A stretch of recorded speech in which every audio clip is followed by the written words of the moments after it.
Hello and welcome to J.P. Murray's Association Hustle Podcast. President of the Murray Company, JP's mission is to arm today's associations with insight and strategy to thrive in a progressively complex and competitive business landscape. 21st century associations must move forward with a little bit of hustle and revenue development at their core. Here's JP. Hey, welcome to the Association Hustle. This is a special time of the year for everybody. We're budgeting. Oh my gosh, don't we enjoy that? Planning, developing partnerships, deciding, hey, we're going to work with this new company next year. Okay, so we're all evaluating things and kind of making plans. I also think this is a great time to reinforce good organizational habits, the things that make good sense, but actually, as I think about them, they have a compounding effect, improving individual behavior, collaboration, and they eventually build momentum within your company. And every organization is different, but we talked about this today at the Murray Company about a few corporate habits that have really helped our organization. Let me give you a little bit of framework so you kind of understand our organization, how we're set up, and that makes these things apply a bit better.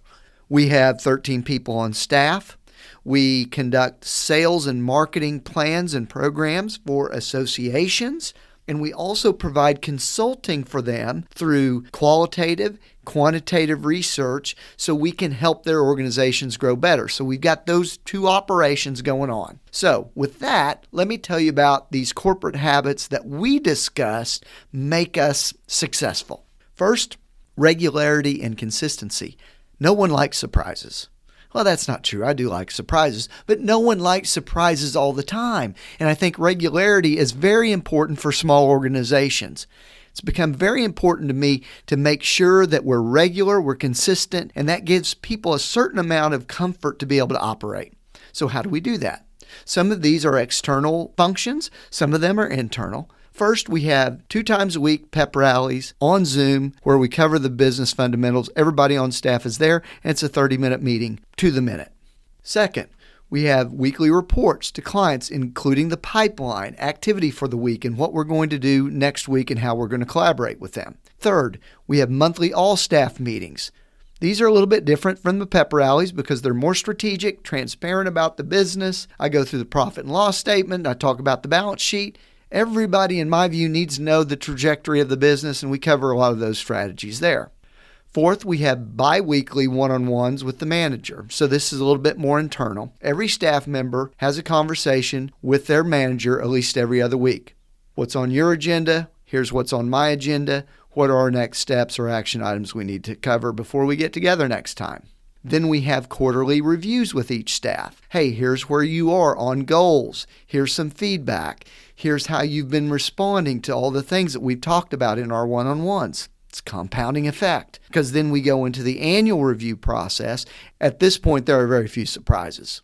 Plenty of time to give feedback, sort out issues, evaluate challenges, leverage opportunities, take advantage of things that we see in the market that we can respond to. Plenty of chances for everyone to make a point or receive one, to be honest with you. Very, very powerful. Second, every team member has a voice and they participate in thought leadership. You're listening to our podcast now, but we also have e-newsletters, videos, blogs. Everyone on the team submits content for those thought leadership assets. Here's what I've learned. It gives voice for everyone, internally and externally now, see? Even publicly they have a voice. It builds a culture of your opinion is valued.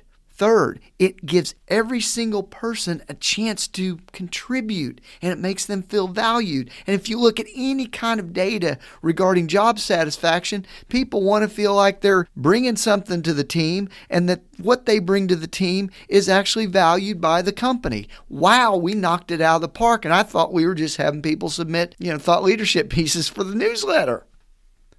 Both of these things, the regularity and consistency, also add to the third corporate habit, and that is demonstrating trust. Like I said, those two factors enable us to trust team members to do their job. One, I know they're going to do and send their weekly reports, and I trust them to do the work or the report would suck, right? So we trust them to do that. Secondly, I don't track your vacation time because, frankly, I don't care. I want you to enjoy it. I don't track time at the office. We're not watching the clock. You have a job to do, and I trust you will perform it.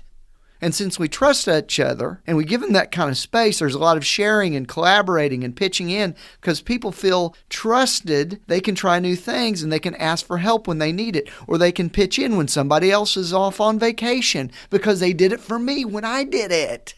This enables us to adapt quickly to change, and I'll give you a very specific example. Our ability to adapt to a virtual work environment was very easy. Why? Because I trusted my employees to work from abroad 10 years ago when we launched the company. Trust enabled us to move quickly and to adapt. See? So when you have regularity and consistency, when you give people a voice, and when you demonstrate trust, man, what a strong and incredible base to build off of. I appreciate you so much for listening to this podcast. I want to give you a gift. If you send me your address to jp@murraycompany.com, I will send you a complimentary copy of my first book, Association Hustle. Here's how you pay me for it. It's going to be free, but please share this podcast on social media with a friend or your audiences. I would be grateful for it. Thanks for listening. Talk next week. We hope you enjoyed this edition of J.P. Murray's Association Hustle Podcast. We'd love to connect with you. Check out our blogs at murraycompany.com and subscribe to our weekly newsletter. You can also connect with JP on LinkedIn and Twitter at JP Murray, as well as the Murray Company's Instagram and Facebook page. To purchase a copy of JP's book, Association Hustle, Top Strategies for Association Growth, go to jpmurray.com.